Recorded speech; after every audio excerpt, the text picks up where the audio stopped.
In our hyper-connected world, information and misinformation travels at the speed of a click. A single sensationalized claim can circle the globe in hours, often overshadowing centuries of truth. Today, I'm going to tackle one such viral claim you've probably seen, one that reduces a vibrant and complex people to a crude stereotype. The question that echoes in forums and on social media is this: do the Maasai have unusually long Madingo? It's a question rooted not in genuine curiosity, but in a long history of exoticization and objectification. So let's dismantle it. But let's do this the right way.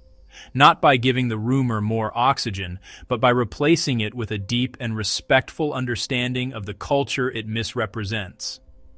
This is myth versus fact. First, let's establish our context with the honor it deserves. The Maasai are a Nilotic ethnic group inhabiting northern, central, and southern Kenya and northern Tanzania. For generations, they have lived in and shaped the landscapes of the Great Rift Valley, their culture interwoven with the very soil and sky of this iconic region. They are known for their semi-nomadic pastoralist lifestyle, and for a cultural identity that is as striking as it is profound. You may recognize their vibrant red shuka clothing, the iconic cloth worn by both men and women. This isn't just a fashion choice, it's a statement. Red is the color of blood, symbolizing bravery, strength, and the protection of their communities and herds from the dangers of the bush. Their world-renowned beaded jewelry, or enkarewa, is a living language. Each color, pattern, and piece tells a story about the wearer's age, social status, marital status, and clan. It is a visual representation of their identity and their journey through life. And of course, there is their iconic jumping dance, the adumu. It is a breathtaking display of strength and grace, a rite of passage for young warriors, or Morans, to prove their stamina and prowess. And at the very heart of their culture are their deep, almost sacred ties to cattle and the savanna. Cattle are not just livestock, they are the measure of wealth, the source of sustenance, and a cornerstone of social and spiritual life. Their culture is a rich, living, breathing tapestry of tradition, resilience, and adaptation. It deserves far more than to be flattened into a crude, one-dimensional meme. So, let's address the myth head-on. The claim is that this is a biological trait, something genetically unique to the Maasai people. The fact is, there is absolutely no credible scientific or anthropological evidence to support the idea that any single ethnic group, the Maasai included, has a uniquely different average genital size. This is a fundamental misunderstanding of human biology. Human bodies vary widely, but that variation exists every population on Earth, not starkly them. Factors like genetics, nutrition, and environment create a spectrum of human shapes and sizes everywhere. The idea of a racial trait in this context is a pseudo-scientific relic. The few legitimate medical studies that exist on this topic are global, methodologically complex, and their conclusions are always about the broad range of human anatomy, never supporting ethnic stereotypes. Such stereotypes are born from bias, not biology. So if it's not based in science, where did this persistent rumor come from? The origins are a cocktail of ignorance, illusion, and colonial-era prejudice. Let's break down the likely sources. 1. Clothing and silhouette. Traditional Maasai attire, the shuka, is typically made of light cotton. It's wrapped around the body, not tailored. In the winds of the savanna, this fabric flows and shifts. An outsider's gaze, primed by expectation, can easily misinterpret the play of shadow and cloth. That's not evidence. It's a simple optical illusion fueled by a confirmation bias. 2. A legacy of exoticization. For over a century, Western travelers, writers, and later tabloids and internet forums have projected fantasies onto African communities. The Maasai, with their distinct and proud culture, became a prime target for this. They were romanticized, sensationalized, and often reduced to a set of primitive, hyper-masculine or hyper-feminine tropes. This myth is a modern extension of that legacy. It's designed for shock value and shares, when the goal is clicks, nuance, respect, and truth are the first casualties. 3. Misinterpretation of rite of passage traditions. The Maasai have well-known and deeply significant age-set traditions and ceremonies that mark the passage from boyhood to manhood and from girlhood to womanhood. These are complex social and spiritual events. Outsiders with a voyeuristic fascination for anything related to sexuality or the body often fixate on these sacred moments. They strip them of their cultural context, invent details, and spin myths that are both inaccurate and deeply disrespectful. And 4. The pervasive athlete stereotype. Because many Maasai maintain a traditional diet and a physically demanding lifestyle, walking vast distances with their herds, they are often tall, lean, and possess incredible stamina. This has led people to leap to unfounded conclusions, applying the same kind of crude physical stereotypes often directed at athletes of African descent. It's a logical fallacy. Height and fitness have no correlation with the myth in question. So let's pivot from fiction to fact. Here is the verified and far more interesting reality.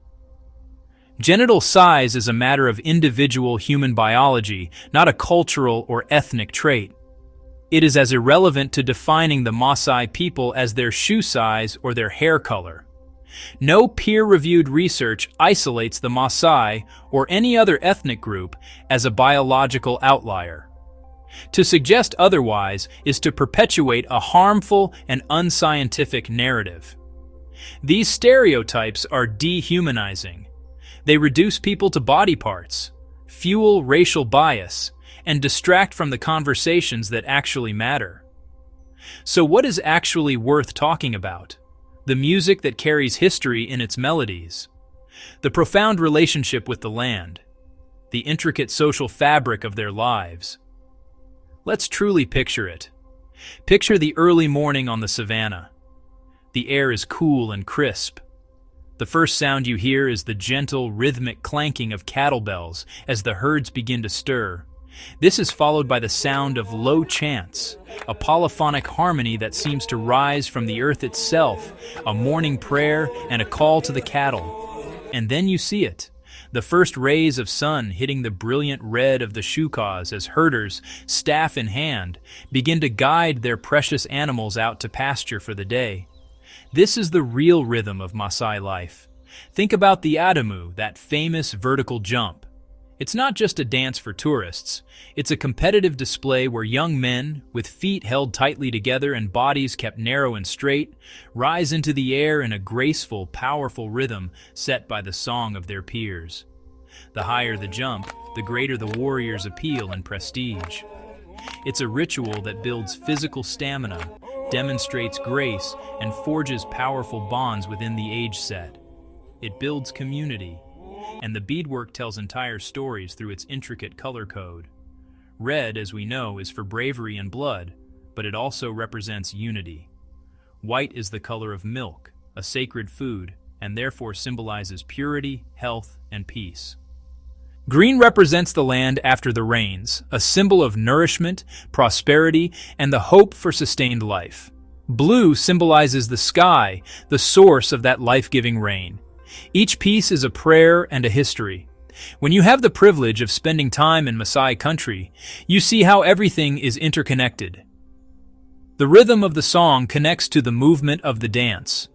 The colors of the clothing connect to the demands of the climate and the values of the culture. The well-being of the cattle is inseparable from the identity of the people. The environment isn't a backdrop for their lives.